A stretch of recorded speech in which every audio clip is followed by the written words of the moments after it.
আজকে তোমাদের সাথে আমার রবিবারের রান্নাবান্না শেয়ার করব। তো ওইদিকে আমি ভাত তরকারি বসিয়ে তারপরে ভিডিওটা অন করেছিলাম, বুঝিনি যে আজকে ভিডিও করব। তো যাই হোক, অনেকটাই পরের থেকে আমি ভিডিওটা শুরু করছি।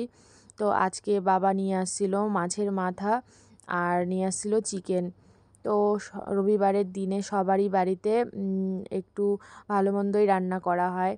তো চিকেন আর মাটন ছাড়া চলেই না, রবিবার মনেই হয় না রবিবার রবিবার। তো বাবা নিয়ে আসছিলো পুঁই শাক, তো মাছের মাথা দিয়ে খাবে বলে, তো সেটাই রান্না করছিলাম। আর এইদিকে চিকেনটা আমি সব কিছু মশলা দিয়ে ম্যারিনেট করতে রেখে দিয়েছিলাম আধা ঘন্টার মতন। আর এইদিকে আমার পুঁই শাকটাও হয়ে গেছে।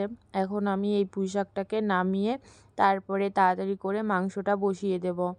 সবার প্রথমেই আমি বলেছিলাম যে ভাত আর তরকারি বসিয়েছিলাম, তো এই তো ভাতটাও হয়ে গেছে আর তরকারিটাও আমি নামিয়ে নিয়েছি একটা পাত্রর মধ্যে।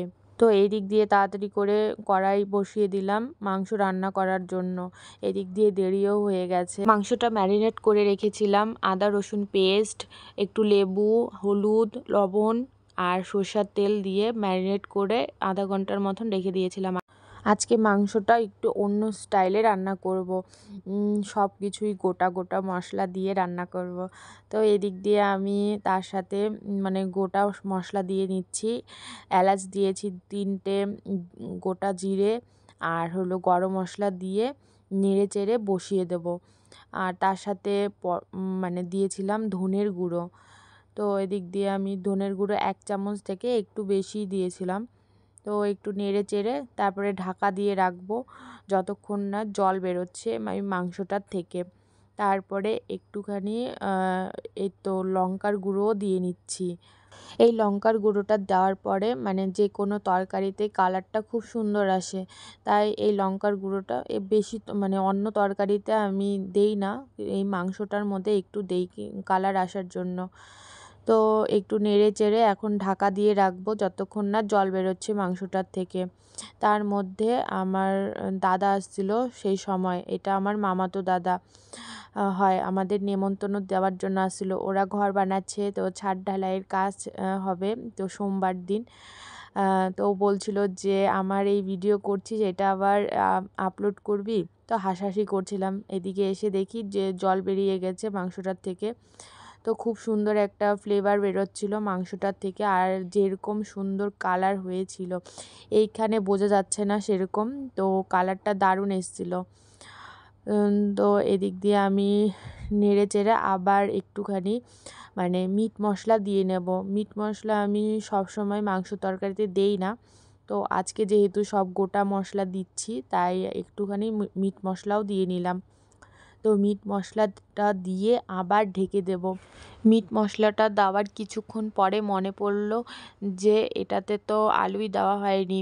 মাংস তরকারির মধ্যে আলু না দিলে ভালো লাগে না, আর আমার ছেলে আলু খেতে খুব পছন্দ করে। তাই আবার এই মাংস রেখে তাড়াতাড়ি করে আলু কেটে নিলাম 3টে ডুমু ডুমু করে। আর আলু ছাড়া তো আমার ছেলে ভাতও খাবে না। তো এদিকে আমার আলু কাটা হয়ে গেছে, তাড়াতাড়ি করে ধুয়ে আমি আলুটাকে মাংসর মধ্যে দিয়ে দিলাম। তো মাংস এদিক দিয়ে অনেকটা তেল বেরিয়ে গেছে, মানে মাংসটা কষানো হয়ে গেছে, তারপরে দিয়েছি আলু। না ভেজেছি না কিছু, যেহেতু দেরি হয়ে গেছে তো কি করব, তাড়াতাড়ি করে ঢাকা দিয়ে দিলাম। তো এদিক দিয়ে আয়নের পাপাও চলে আসছে। তো আয়নের পাপাকে আমি হলো ভিডিও করছিলাম বলে খুব লজ্জা পাচ্ছিলাম। আমি বলছিলাম যে কেন লজ্জা পাচ্ছ, একটু কিছু বলো। তো ও বেসিনে হাতটা ধুয়ে ও বেরিয়ে গেল, আর এদিকে বলছে যে আমাকে ভাত দাও, আমার খিদে পেয়েছে। তো এদিকে আমি তখন মাত্র ঝোল দিলাম। তো কি করেছিলাম একটা ম্যাজিক খেলার মতন, তো আলুগুলো করেছিলাম প্রেসারে সিটি দিয়ে নিয়েছিলাম 4-5টা, তো আলুটা সেদ্ধ হয়ে গেছিলো। আর এদিক দিয়ে মা ভাত বেড়ে নিয়েছিল, সবাইকে বলল যে ভাত খাওয়ার জন্য বসার জন্য, তো সবাই বসে পড়েছে ভাত খাওয়ার জন্য। আর ওইদিকে আমার মাংসটাও হয়ে গিয়েছিল। অন্যান্য দিন যেমন তেমনভাবে আমরা ভাত খেয়ে নিই, কিন্তু এই রবিবারে দুপুরবেলা সবাই একসাথে বসে আমরা ভাত খাই। তো এদিক দিয়ে আয়নের পাপার খাওয়া হয়ে গেছে, মানে এক তরকারি দিয়ে মানে পুঁই শাকের তরকারিটা দিয়ে ওকে মাংসটা দিয়ে নিচ্ছিল, আর আমি করছিলাম ভিডিও। আর আমার ছেলে মানে ফোন ছাড়া ও ভাত খাবে না, কি অভ্যাস কি বলবো। আর তারপরে আমরা ভাত খেয়ে নিয়েছিলাম ওকে ফোনটা দিয়ে। বিকেলবেলায় প্রায় 5টার দিকে আমরা বেরিয়েছিলাম একটুখানি মার্কেটের মানে কিছু কেনাকাটার ছিল তার জন্য। তো আমাকে দিয়ে আসতে যাচ্ছিল আয়নের পাপা। তো আজকের ভিডিওটা এতটুকুই।